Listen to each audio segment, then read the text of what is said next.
took over an organisation that was financially at risk at the time. I did have some very, very good, positive presidents that could see the challenge we faced. We had to do something, though, with the game. You know, we were starting rugby league 8 o'clock on Saturday morning and not finishing till nearly midnight on a Saturday. So, is there a job that you've applied for that you haven't got? All right, John Mitchell, thanks for joining us on the Next Gen North podcast. Only too happy to, Stuart. How have you been enjoying the dry season weather, mate? It was 15 degrees overnight. Absolutely fantastic. In fact, I had a mate ring me just today and he said he's in Adelaide and it's raining and probably be lucky to reach 10 degrees down there. I said, mate, you've got choices. You can either live in Adelaide or come to Darwin. Yeah, right. You've got to break out the cardi now here, though, don't you? Just defrost from down south, though. Well, I tell you, I think this is one of the coolest dries we've had for quite some time. It's absolutely beautiful, and all of the fans have been turned down. There's no such thing as air conditioning, and the dune has come up. So, it's been very pleasant. Where would you rather be at this moment? Exactly. Yeah. Great spot, and having the tourists rolled in. Just lately, they just seem to have hit Darwin. Yeah, well, I mean, I was at the markets last night for Pitch Black, running my little market store there. Yep. Mate, the place was pumping. There was just kilometres, it felt like, of traffic backed up to Fanny Bay. And incredible, because we live in the gardens there, and we were crowded out with cars.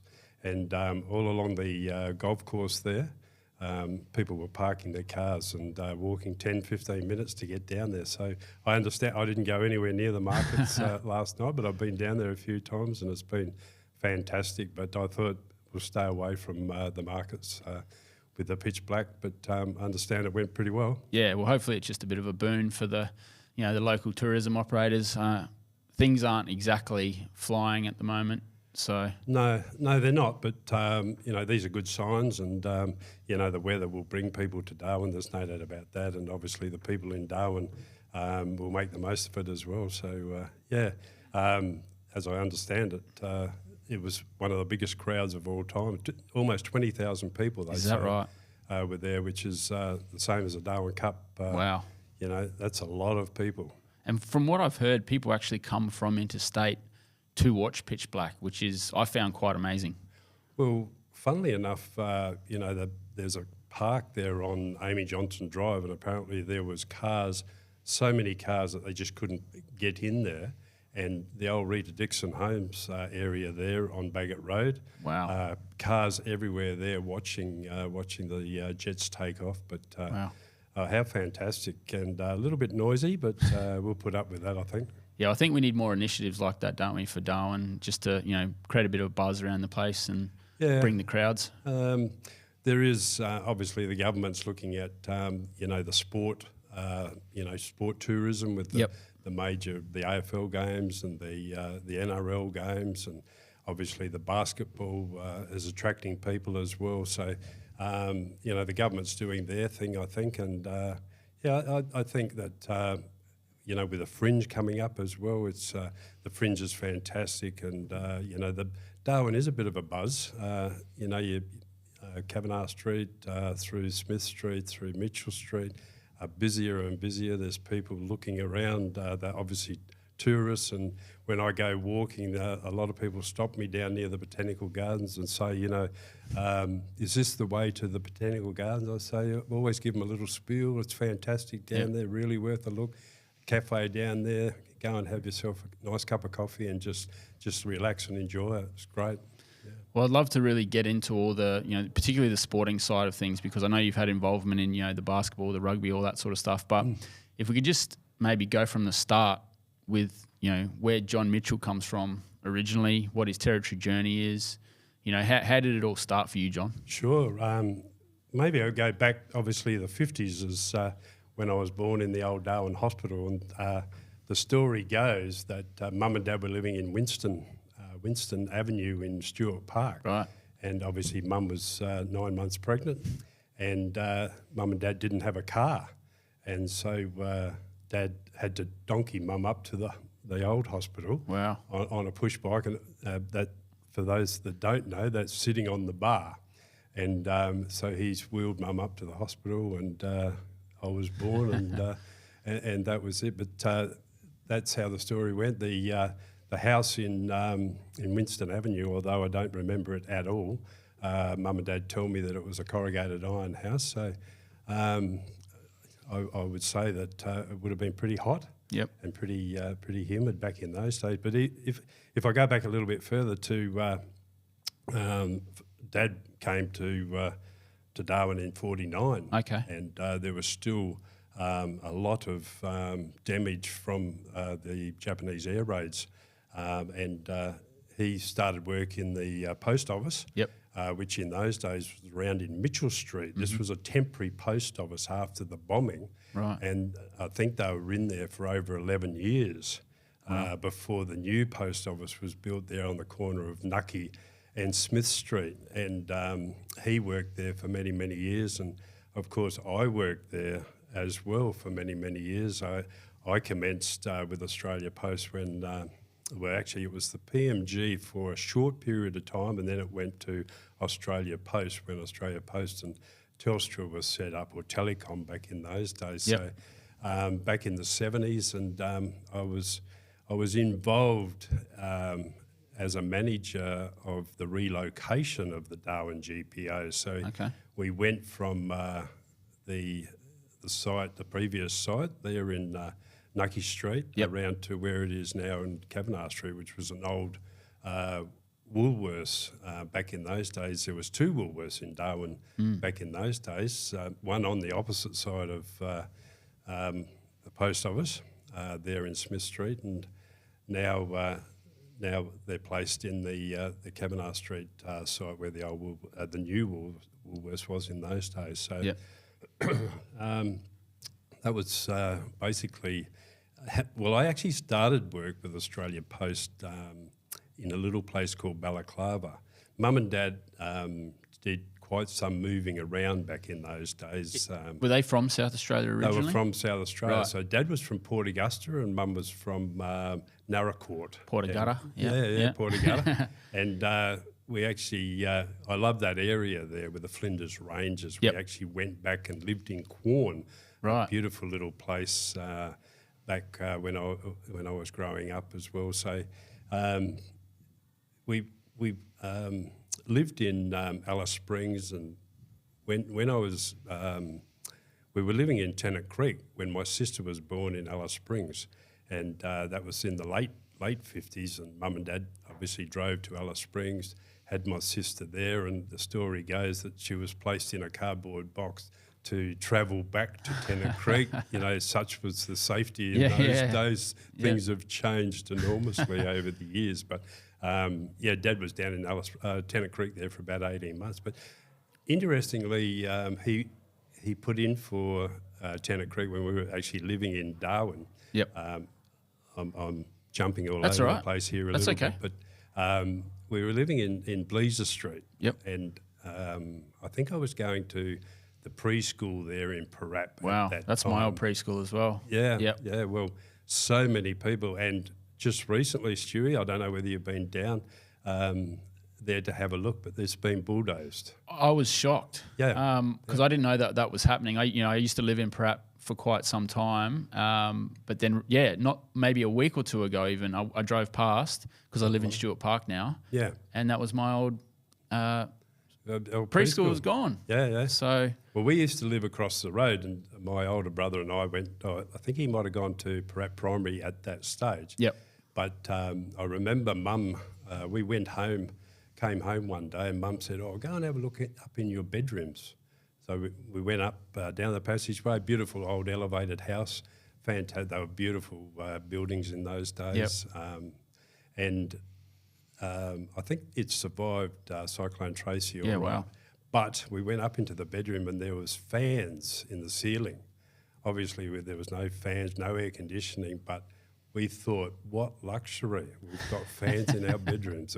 Because the old houses, obviously, they had louvers on both sides. Sure. You used to get a nice breeze through, but they still got pretty hot in the wet season. But, they were really good times and good memories. But I guess back to from when I was born, there was a lot of travel. Yep. We did I think in those days for people to get promotion. Okay. And it happened in my period of time with Australia Post too. Yep. I've moved around quite a lot. So I've actually worked in every major post office in the Northern Territory. Right. There's 8 of them. Yep. And I've actually audited quite a number of the smaller licensed post offices. And I was just recently over in Warramayungu, and it brought back a couple of memories there because although it has been relocated, I still went into the old area there, and there were still remnants of the old post office there. So it's very, very interesting and fantastic. I started very young. I started when I was 15 and a half with Australia Post. Wow.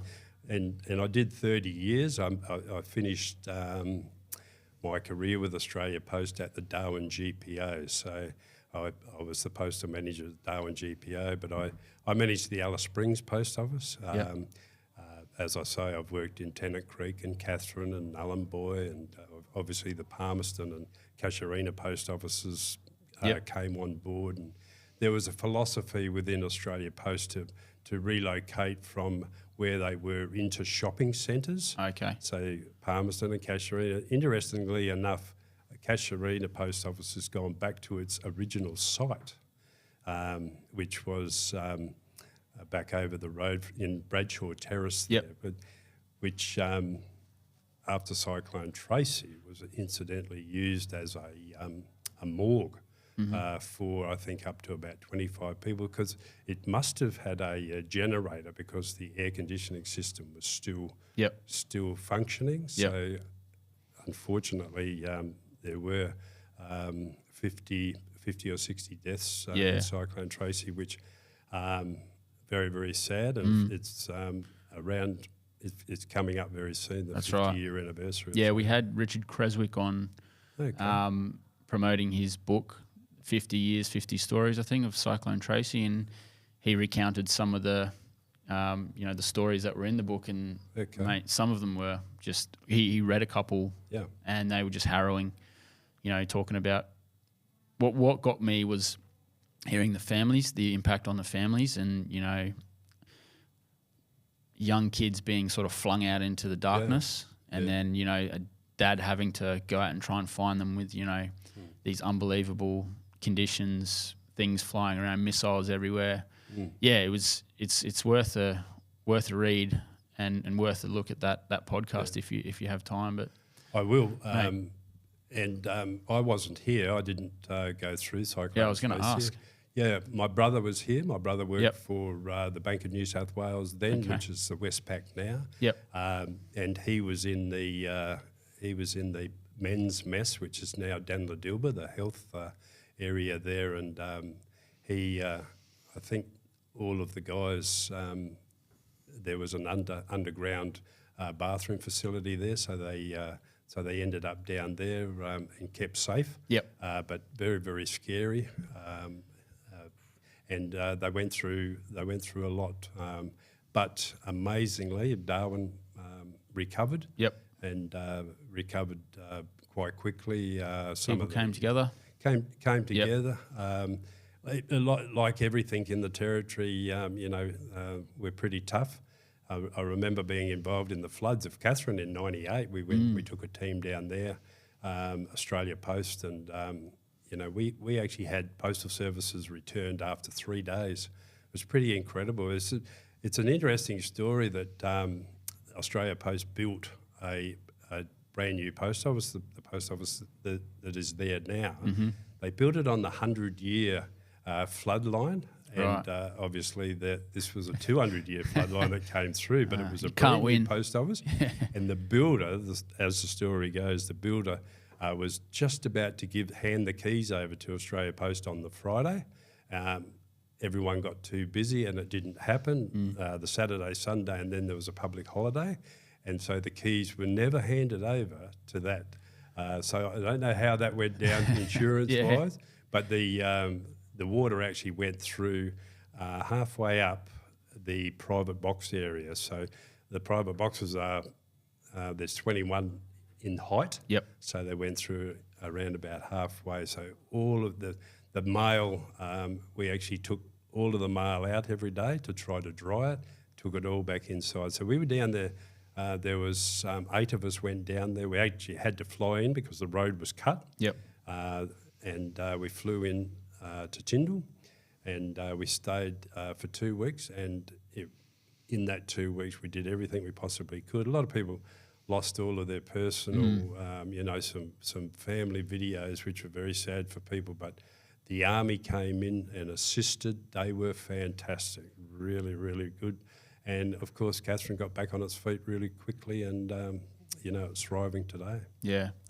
Just going back to Tracy, Cyclone Tracy, just quickly, and your brother, did he take Cyclone Tracy seriously? Like, hearing from Richard's account, there was a cyclone that had come, I think, maybe a few weeks earlier, and it kind of just fizzled out. And I think not everyone, but a lot of people didn't give it the seriousness it deserved when Tracy rolled through sometime later. Do you know what his account of things were? I don't think they took it real seriously either, because it was combined with obviously the Christmas celebrations as well. So it was pretty, and because they hadn't experienced that, they wouldn't have taken it too seriously. But I think that once once those strong winds started, they thought we better do something about this. I mean, even recently we had a cyclone a couple of years ago, and I remember not taking it too seriously either. Yep. And because of the time between them, people because they haven't experienced anything like it. Yep. But obviously the homes have been built better these days, and I would hope that we don't get the destruction that we had. The flying corrugated iron, I think, was the most dangerous. Is that right? And that sort of thing. So, but you're quite right. There's some harrowing stories, and very, very sad time for some people coming up. I wonder if that old house in Winston Street survived. Tracy, do you know what happened there? No, I don't really. I have been back there, and they've obviously built a new house there. Yep. But a lot of Darwin was the beautiful elevated houses. Yep. Of course, we've got a lot of low set houses now, and that came about. We moved into a house in Anula, which was a grollo, and I don't know whether you've ever been into a grollo, but the cement is about 2 foot thick, and you can't even drill a hole into the wall. And so those places are very, very cyclone proof and fantastic houses. But I think unfortunately the builder might have gone broke with the work that he actually had to put into those houses. But, just a lot of concrete. A lot of concrete, but they're building houses out at Palmerston now, some beautiful houses out there. Yep. And I think that they're pretty much cyclone proof these days. I think most houses these days are pretty good to go, but what actually gave me some concern was when Marcus came through in 2018, and I believe it was only a Cat 2 in the end, but the destruction it caused to sort of our connecting infrastructure, our overhead power lines and things like that from falling African mahoganies sort of made me think, geez, that was a Category 2. Imagine, we don't really know what Tracy was in the end, do we? Because it ripped the... Well, it was more than a 5. There's no doubt about that. Yeah, right. So, you're right. All of the Met Bureau stuff was, all the instruments were gone, blown away. But Marcus was certainly a cheeky little cyclone. It came upon us a little bit quickly. I don't think we did take that one too seriously, but you're right about all of the trees that went down around the place. So very, very destructive, and it could have been a lot worse. I think people in Parap didn't have power for 10 days. Yeah, so I was living at Parap at the time, and we had to get the old generators, diesel generators out, and just to keep the fridges on and the power going and that sort of thing. Make sure the beer was cold. That's right. Beer was always cold. Don't worry about that. That was all good. Yeah. But Australia Post, so 30 years. That's for today's standards, that's a very, very long time. Do you think that sort of culture around people staying in one job for an extended period like you did, is that changing now, do you think? I think it's changed big time. Having said I worked for 30 years, I don't think I spent too much more than about 3 years in any one place. Yeah, okay. And it gets back to that always seeking out promotion and looking for a better paying job, I suppose. Yep. And I did go backwards and forwards to South Australia a couple of times. Yep. And I have lived in South Australia, lived out in the bush at Balaclava and Quorn, those country towns, and I loved it. It was fantastic. In the city, not so sure about the city, way too much traffic. There's too much traffic in Darwin now, Stuart, so Adelaide is just horrendous. But the thing that gets you about living down south in the winter time is the dark. Right. 5:30, it's dark. The thing about Darwin is, you've got until 7 o'clock most nights, and it's, you can knock off work, go home, have a couple of hours of light, and it just seems like, that relaxed lifestyle. Yeah. All year round. Yes, we do get some pretty humid days in the wet season and lots of rain, but that's all part of the beauty of Darwin as well. I love the wet season, the rolling clouds that come in, and it's just different. And people say, how can you put up with the humidity? Well, we spend a heck of a lot of time inside, and there's swimming pools, and but I try to walk every day. I walk in the humidity, walk in the beautiful. I mean, it's quite cool now. Yeah. Walking, so it's beautiful. But the wet season, when everything turns beautiful and green and lush. Yep. Just beautiful. Yeah. Well, when the build up rolls around, and you think, geez, I wouldn't mind a little bit of winter, and then we get only a 15-degree night overnight, and it sort of livens you up, doesn't it? You think, okay, maybe I couldn't actually tolerate a southern winter. Well, when you get people ringing you and saying that, it's likely to be 10 degrees, you really do. And, sometimes you go on holidays and you go south and you think you're really looking forward to some cold weather. Well, it doesn't take very long before you get over it. Yeah. And you want to get back to Darwin. Yep. So, that speaks for itself. Yeah, and that darkness as well. I remember I lived in Canada for a while, for a year. So I did a summer there and I did a winter there. But winter, waking up at night, doing a shift of work, and then going home at night, there was a bit of a depressing component to it. And I think a lot of those sort of Scandinavian, Northern European countries that go through those really sort of long winters, I think they have higher rates of, mental health issues. Well, there is a thing, that light deprivation. There is that's a real thing apparently. So yep. I would say that has a bit to do with it as well. So we should be thankful where we live. And we are. There's no doubt about that. But having living over there when you've got a pour hot water on your windscreen, that would end me. That would be enough for me. I couldn't do it, Stuart. So when did you finish up at the Australia Post? What year was that? Early 2000s. Okay. It was 2002, so I started in 1972. So I did 30 years. And when I finished with Australia Post, I decided that I had quite a bit of long service leave. Yep. I had.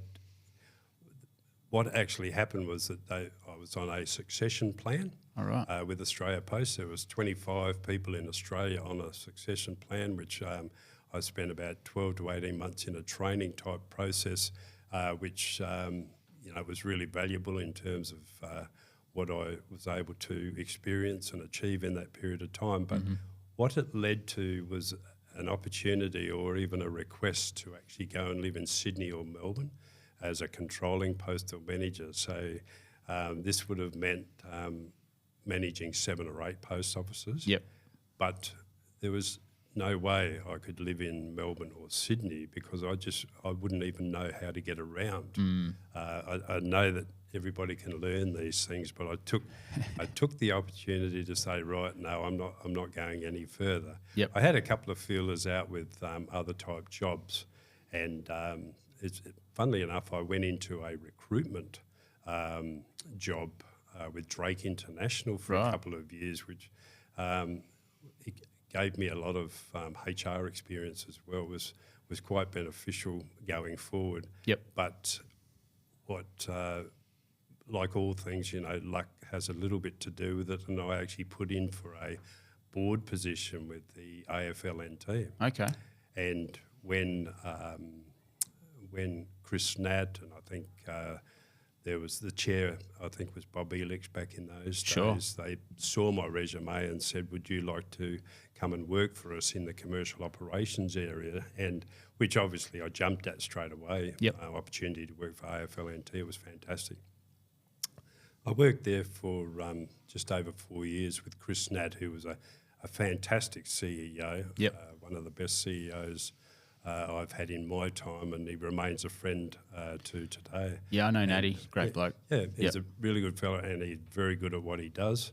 There was a lot of really good work that was done by a very, very small team back in those days. I mean, there's I think 60 or 70 people work for the AFLNT now, which is fantastic. It's really, really good for sport in the Territory, etc. But back in those days, we did it pretty tight. And in actual fact, Stuart, we actually got your father in to help us with an Indigenous All-Stars game, which was one of the biggest attended games we've ever had.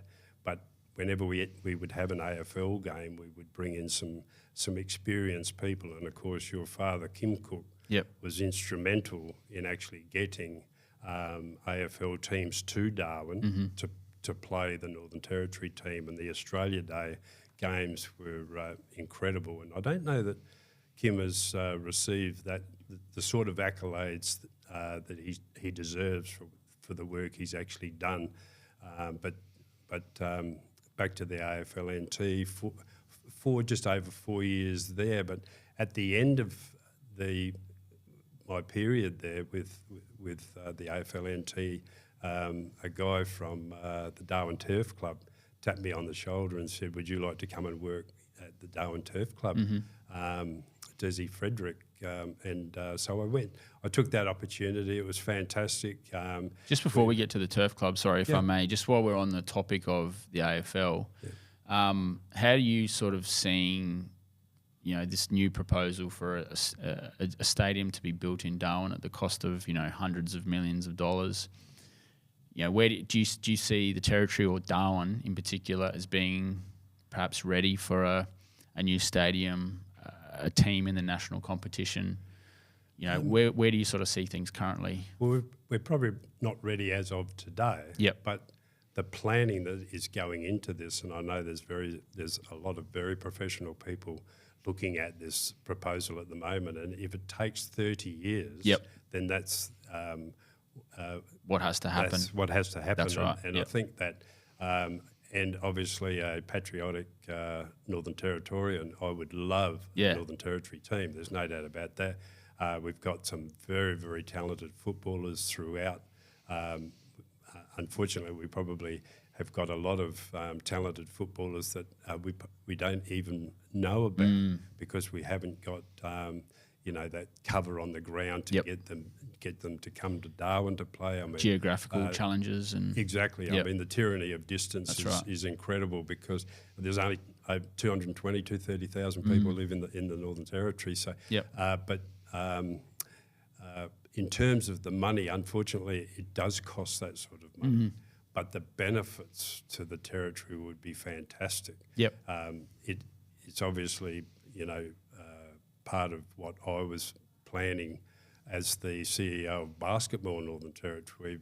We're obviously looking, when we started the Darwin Salties, which I know is off subject a little bit, but the Darwin Salties was the prelude to an NBL team. The Darwin Salties have now been successful over 3 years. Kerry Savage, the EO of Darwin Basketball Association, and I put a heck of a lot of work into getting it up to start the Darwin Salties. There's obviously a lot of people got involved with steering committees and that sort of thing. And now it's gone on, and it will continue to go on. The government has been just fantastic in its support, and it should support something like this as well, because it provides the opportunity for our kids. They see this pathway, and there's a pathway there now for kids to play NBL 1. There was quite a number of our kids from the Territory actually playing for NBL 1 teams around the country. Yeah, right. But now there's an opportunity they can stay here. Yep. They can study here, and we've got young people now playing for the men's team and the women's team, and those numbers will grow over time. Yep. Ideally, we'd love all Territorians in that team, but to be competitive, we need to attract players from other states to make it. But ultimately, the goal is to have an NBL team, a Territory team, and I think that's well and truly achievable, probably even in the shorter term than an AFL team. Yep. And what does that hinge on mainly? Is it population, or is it just getting us, I don't know, structurally ready within the administrative side of things? You know, do you need sponsorship money? What are the sort of the main drivers that'll bring that? The corporate side of things is very, very important. It's absolutely vital. We need to prove that we can get X number of people attending these games regularly, because they're obviously, there's a commercial reality in all of this. Sure. And I think it's 3,500 to 4,000 people that we'd have to attract. We fill the DBA stadium up each time there's a Salties fixture out there. What's the capacity in that one? But it's only 1,200. Okay. But we believe that there is a lot bigger capacity for if we have a venue that can take more. Yep. And with the NBL, you get fans flying around the country as well following these games. Yep. And back to that sport tourism stuff, especially in the dry season, all of the local, or the tourists that would come, that's another attraction for them to go and see an NBL game. So I don't. It's not out of the question at all. Yep. But in terms of the AFL, I wish them all the best. I mean, obviously, as I say, a parochial Territorian, I'd love to see a Northern Territory. I may even switch allegiance from the old St Kilda to the Northern. It's pretty easy to swap at the moment because St Kilda aren't going that well. Yeah. Well, look, I can't say I'm going to make the same promise as a rusted on Richmond fan, particularly because we've had some success lately, which helps as well. It does. Yeah. But no, I'd probably go every weekend or every other weekend if there was a home and away sort of thing in Darwin. But I think of the Thunder, and I just hope that the next time that it does happen, that it could really, consolidate its position and we give it the best chance that it can to work. Well, I think we get the support of the AFL. I mean, as you know, the AFL nearly $1 billion a year with the media rights payments. I mean, there's money there, and with the Tasmania going into the competition in 2028, the AFL will need to pump plenty of money into Tassie to get it up and running. But we saw Sydney, and then GWS, and now the Gold Coast. The Gold Coast is getting a lot of local interest as well, which didn't really happen. I mean, you're in enemy territory there with rugby league as well. So, they haven't achieved finals, but they're well on the way. And there's a connection there with the territory and the Gold Coast well, which is really heaps strong. Territory boys, So that provides a pathway for our kids to go on and play at the highest level. Yeah. So I guess we've gone off track a little bit, but if we could come back to the Turf Club now, what was your involvement with the Turf Club? Well, again, there I went into commercial operations. So essentially, it's about building relationships, really. And we actually had obviously you get 20,000 people come to a Darwin Cup, but there's actually 8 race meetings in 21 days. It's full on. There's some great corporate partners and has been for many, many years. But one of the things we did do, which the members weren't too pleased with, we built a structure in centre field. Centre field's always been hugely successful. You're talking over $1 million in revenue from Darwin Cup the day itself. Wow. But we built a 500-person structure in centre field which blocked the view, and it irritated the members, but it actually attracted $500 per ticket. So there was, and at the end of the day, it's a commercial reality. The Darwin Cup brings in so much money into the territory. Yep. You know, it's an industry. It employs a lot of people. You know, the racing industry. So you know, it's very, very successful, and they do a fantastic job. They're downsizing a little bit in centre field, I understand, but you know, there's probably reasons for that. But you know, it's pretty much a people business, commercial operations, corporate partners, looking after people. People obviously pay quite substantial amounts of money, but their expectations must be met as well.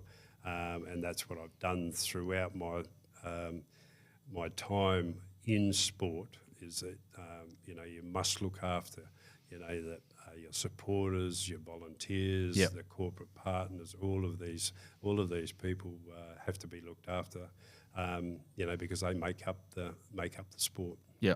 So did you said you did 4 seasons there, was it? I did 4 cups, 4 Darwin Cups, which were all tremendous, but absolutely had it by the time the 8th race meeting comes around, and you know,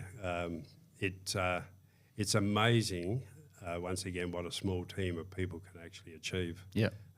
You know, we get 400 or 500 people work for that day.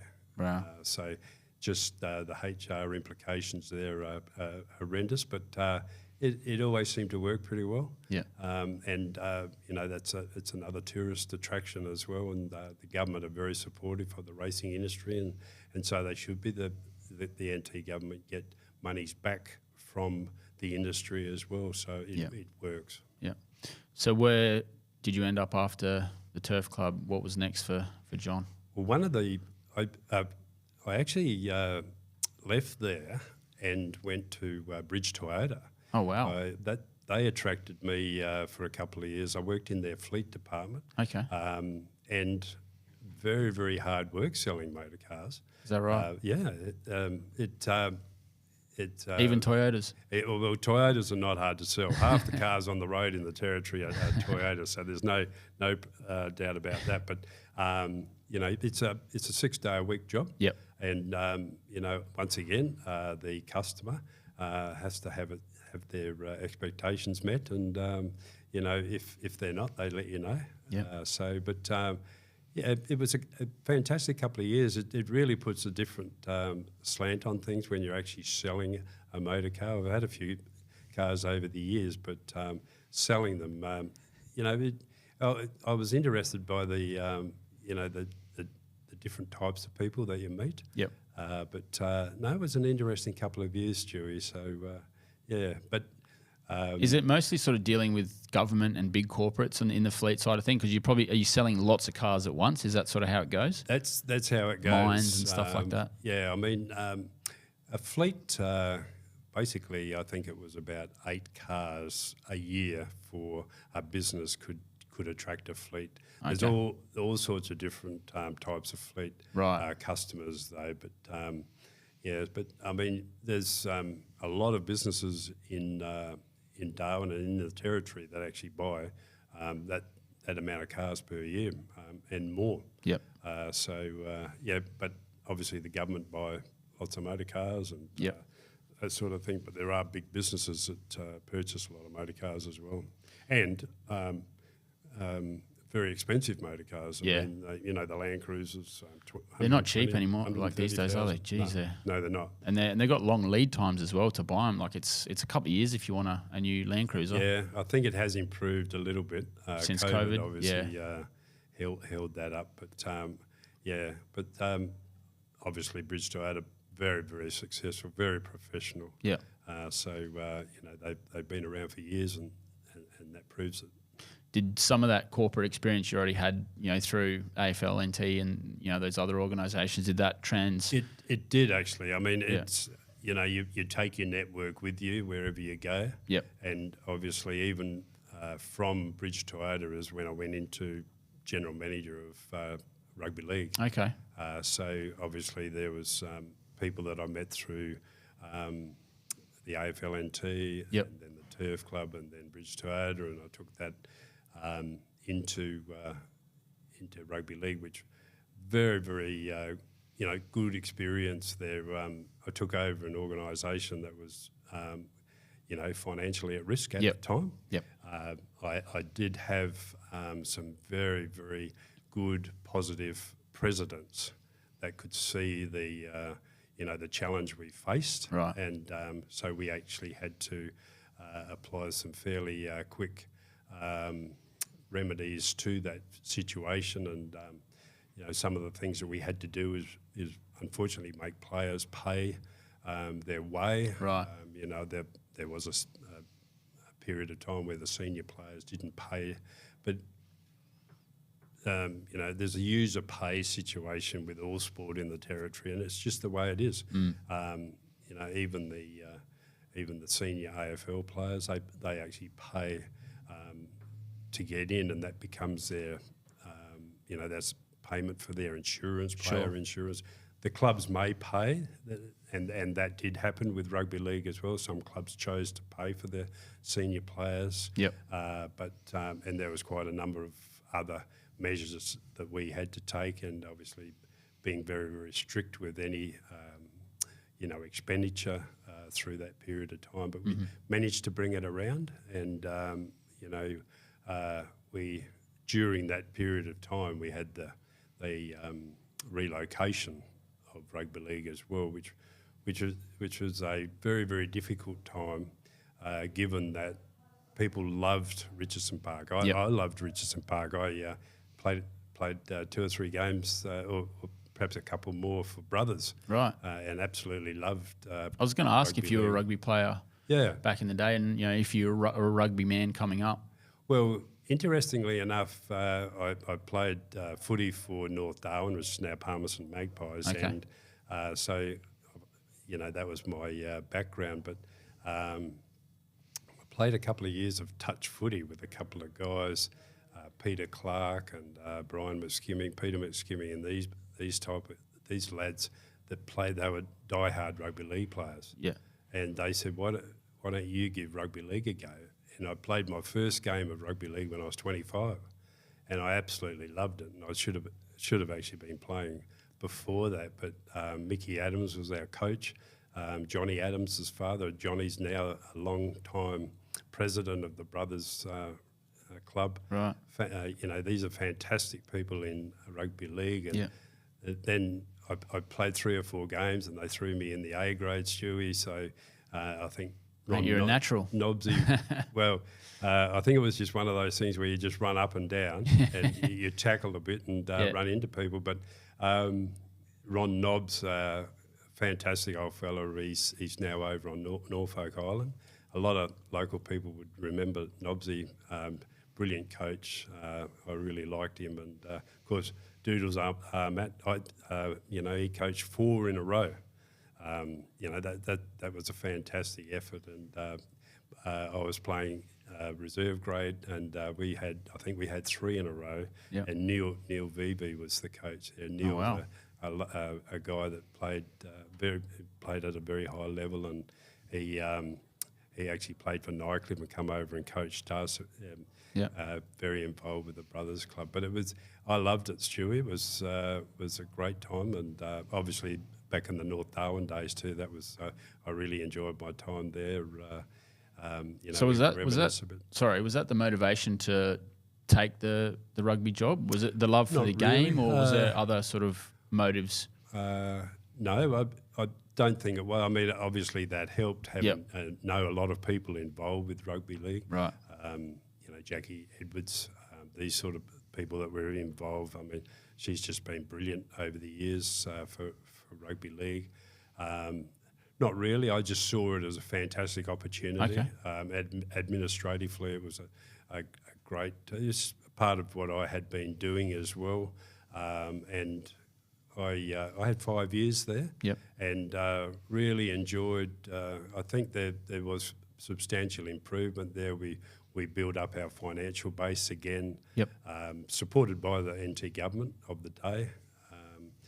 Both governments have been very supportive of rugby league over the years, and of course, as I say, we relocated rugby league from Richardson Park out to Warren Park, which I think if you look at the rugby league facility there now with 3 beautiful fields, you've got a great grandstand. Some days I would pull into Richardson Park and it would be wet and there was a dirt car park and we had one only field. The expansion was difficult because of the school on one side and the creek on another side. I loved Richardson Park as well, like a lot of people, and there was life members. There's still obviously some conjecture around all of that, and sadness, I suppose. But the government has basically rectified the area now, turned it into a beautiful park. Yep. So, we had to do something though with the game. We had to get those additional fields. We were starting rugby league 8 o'clock on Saturday morning and not finishing till nearly midnight on a Saturday. So, and we were playing on Friday nights, and we just couldn't do it. As I say, the facilities that rugby league has got now is second to none. It's fantastic. Yeah. And so Richo Park, that's been redeveloped, has it, or refurbished somewhat? I saw in the NT News recently. Yeah, the buildings have been taken away, but the park is magnificent. It's a beautiful big park, and people can come and use that. I'm not sure whether it's officially opened yet, but I think some $5-6 million has been spent on the area there. Yeah. Are they going to play any rugby there, do you think? Well, I hope they do. Yeah. It'd be wonderful if they did take a game back there or several games. So it's probably not specifically built for games anymore. Okay. But I don't think it'd be too difficult. I mean, Brothers played there, some of their home games at Anula, and there's not a lot of infrastructure there. So I think it can be done. Yep. It would be, some of the old fellas would be reminiscing about rugby league at Richardson Park. But if it's good for the game, then they should do it. Yeah.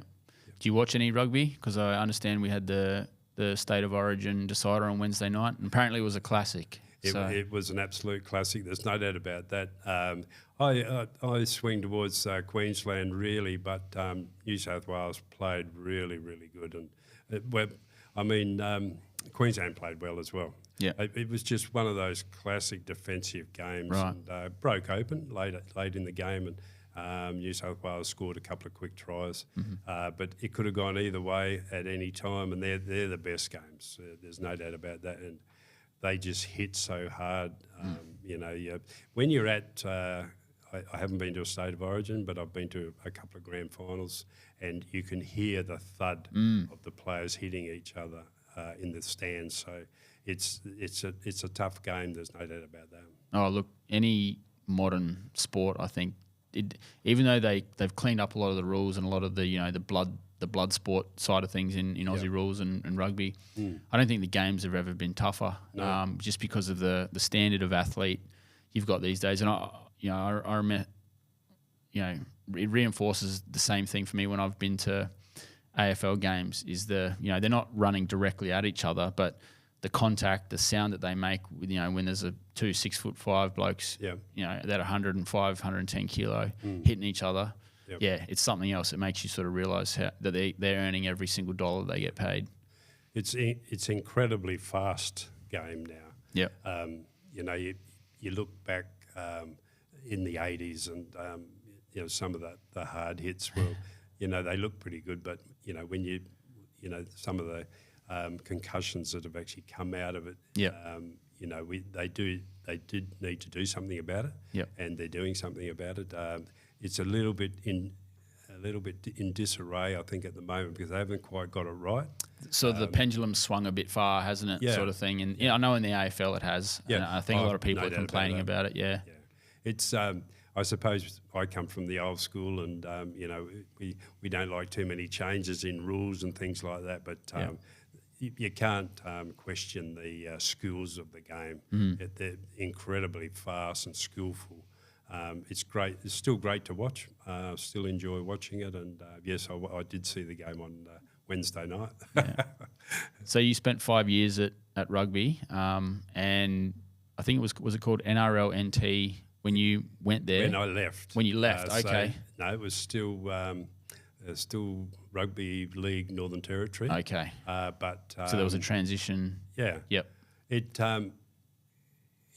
had already taken place that the NRL had taken the similar control that the AFL took of the AFLNT. Yep. So and that was actually a really good thing, because the NRL, although they didn't provide the funding that the AFL probably did, they still provided funding and supportive funding, which was good for the game.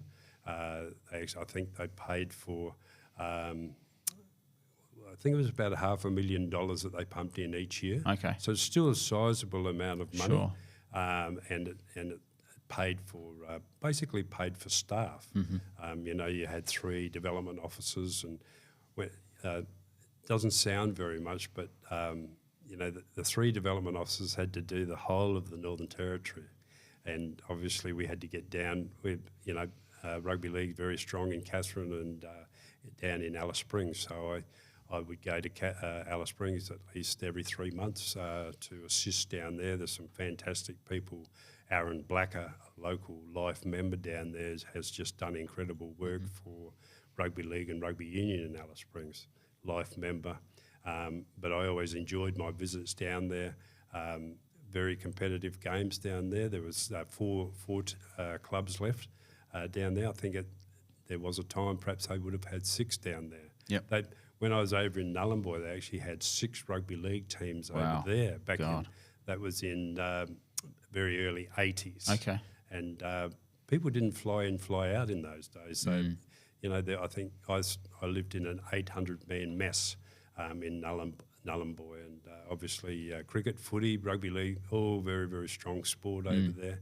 And people, that's what they did on weekends. So, very enjoyable. But where were we there, Stuart? Oh, look, what I was going to ask was if you saw that sort of model where, an AFL or a NRL as a, the larger funding body, almost taking over custodianship of the NTFL and rugby in its machination then. Do you see that as a good thing? Was it something that needed to happen, or those smaller leagues in the territory might have fallen over, or would have struggled at the very least if not for that? Yeah, very great question. Absolutely, I see that the AFL, when it took over the NTFL, fantastic. Yeah, really solidified the sport. You've got to have a good, sound financial base, and that's what happened with rugby league as well. With the NRL, they don't entirely take over. They just they're supportive. They obviously the funding. Yep. We obviously the same rules and regulations in our games as what they have, what they promote, etc. So it just I think really solidifies the organisation, and you've got that professional help and assistance when and if you need it, and I think the Northern Territory Footy League struggled financially and really needed the AFL to assist. Same with Rugby League, and it has been successful, and it continues to be successful now. Yep. So when your time at Rugby came to an end, was it a similar sort of thing with the Turf Club, where you were just a bit burnt out, or were you just ready for a new challenge, or what did that look like in your mind? Well, I had just over 5 years, I think, there, and there was an opportunity for my wife to get a position in Adelaide. Okay. So I down in those winters you were just talking about. That's right. Well, funnily enough, we went to Adelaide and we decided after about 18 months that her position, they allowed her to go back to Darwin and work from Darwin. Fantastic. In the same role. So that's what we decided to do. But when that was about to happen, I put in for a position as the Executive Officer of Swimming Northern Territory. Right. And I was successful in getting that job, and I started, I think that must have been about 2016. So I did. Is there a job that you've applied for that you haven't got?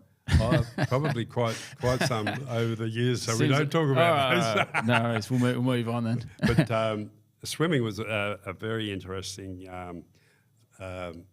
organisation because you went from a team sport to an individual sport. That's right. I was going to ask, what the sort of cultural differences are in the approach to someone like a swimming as opposed to basketball, rugby, more team-oriented games. I know there's, the medleys and the relays, that sort of thing, that are more team-oriented. But what's the differences there? It is certainly a different scenario. There's no doubt about that. And obviously, there's the parents have, they've got strong views about their child's ability as well. Right. And I mean, you get that in all sport. Yeah. Don't get me wrong there, but there's the opportunity for these kids to go on and swim in the Olympic Games. Sure. We haven't had too many Territorians do that in swimming. I think Danny Miatke might have been one of our... She was in my year at high school. Oh, was she? Yeah, she was, yep. Okay. Yep. A brilliant swimmer. Yeah. Not sure how far she went. She certainly went to the Worlds. I think she did okay in a Commonwealth Games once. I think she won. She might have medalled there. Yep. I probably should have researched that a bit better before. Well, it's difficult. That's how very difficult it is. But there's still some very professional clubs.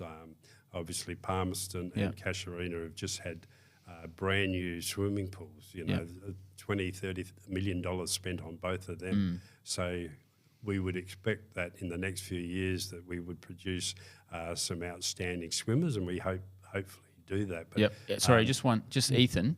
Do you mind just looking up Danny Miatke and seeing how far she got in her career? I don't want to sell her short because I don't know if she got a bronze in a Olympics or something like that, or the Worlds or something like that. I think it was the Worlds. Worlds, okay. So say that again. So look, Danny Miatke. She was I think she was born in 80. She'd be born 87 or 88. Same as me. Sorry to cut you off there, John. No, that's okay. But swimming was a different organisation. It had its issues around governance and things like that at the time. But we actually had. I became quite aware of the AGM and special meetings arrangements, and I think we had 3, maybe 4 AGMs or at least special general meetings in 18 months to rectify issues within the governance area. But we brought all of that into line, and there's some very, very good people involved in Swimming Northern Territory. It is, as I say, it's a very difficult. We would send kids away for national championships, and every now and again we would get a 7th or an 8th place, which is outstanding. People might think that that they're nowhere near the 1st, 2nd, or 3rd, but that doesn't matter. That sometimes the time can be 1.5 seconds difference in that. But so what? Obviously, training a lot harder, training more often. It's a very, very disciplined sport, morning and afternoon training sessions. There's been some good coaches over the years as well. Yep. Young fella at Parap is a very good coach, has won a Coach of the Year award, NT Government Sports Award. Right. So he's involved there. Tim, can't quite think of his surname, but a really good sport as well. Yep. But it was after about 18 months, maybe 20 months. We'd just finished the Arafura Games, which swimming was one of the most successful sports in the Arafura Games. I think basketball was the most successful in terms of attracting people. The basketball position became available, and so I thought I'd probably like to go and have a look at that. I knew a lot of people involved in basketball. Right. I knew of the issues involved in basketball, and there was some, like a lot of sport in the Territory. But in essence, though, like all sport, the good people come to the fore, and I've enjoyed my time with Basketball Northern Territory immensely. Had some fantastic people involved there. I mean, Ryan Neve is the chair, very good chair. Yep. As I say, the DBA, Kerry Savage, is the CEO of Darwin Basketball Association, and we've always had a very, very good relationship because we've had to get the Darwin Salties up and off the ground, and we did that. Yep. Tell us about the Salties. You know, when you took that job with basketball, you know, was that really a goal of yours going into it? You'd like to see that NBL 1 team based in the Territory somewhere. You know, was that sort of a part of a grander vision, I guess, of yours going into that job? Well, I'll take it back. The NT News did a interview with me probably the first week or two that I was at in my new role. Okay. And there were three things that I wanted to happen was build a new facility out at Palmerston for basketball, because basketball courts are in very, very short supply. We're pretty much maxed out at DBA there. The Basketball Northern Territory elite teams haven't got anywhere to train. There are issues with capacity and kids living out at Palmerston and beyond. I mean, in the rural area, 15,000 people live in the rural area, and they all have to come into the Darwin Basketball Association to play. So one of my goals was to build a facility out at Palmerston. We've basically got a business case to government 2 years ago. Yep. Both governments, the Northern Territory... Sorry to cut you off, but they're the results there for Danny Miatke. So 26. That's the Com Games, eh? Yeah. Yeah, 2006. So did she got a gold in the 50 metres butterfly. So fantastic. Yes. There you go. Yeah, well done. So they are produced from time to time, but so the three things I wanted to do was build a facility out at Palmerston. Yep. And as I say, the federal government and the Northern Territory government have received our business case. Okay. And we have obviously knocked on their door many, many times, and each election that comes up, we do a lot of hard work in that area, and obviously the people involved will continue to do that. I said that we would like an NBL 1 team, and the third was improved relations with all of our key stakeholders, which I believe I left it in a much healthier state than when I started. So I'm very happy with those three outcomes that I told the NT News. But with the Darwin Salties, I didn't have any idea that it was going to be the Darwin Salties at that time. Yep. And it was 2 years in. It's a great name, by the way. Yeah. Salties. I think it's worked very, very well, and obviously it's the totem of the Larrakia people. Yep. And you know, I invited Richie Fijo in to be our cultural ambassador, and he's been magnificent. I'm not sure whether you've ever heard one of his welcomes, but I was at the Dreamtime at Marara in 2020 when he did the big address there. Got everyone fired up. He does, and you know, we have the welcome to every game we play, both men and women's, and he rarely misses an opportunity to welcome all of our people. and people from interstate that come here. So we play all of the Queensland teams. Okay. That's the NBL 1 North, which is there. So all of those people take that away as well, and they really think it's a great part of what we do up here.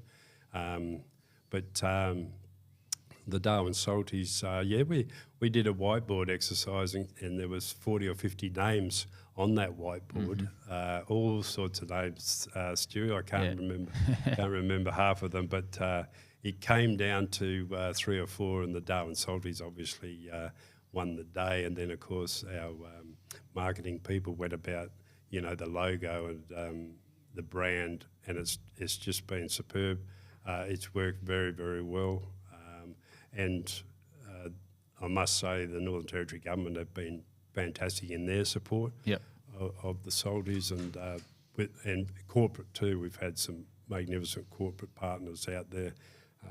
They've been brilliant, and of course the players, they come to Darwin, and we look after them in true Territory style, and they take that away.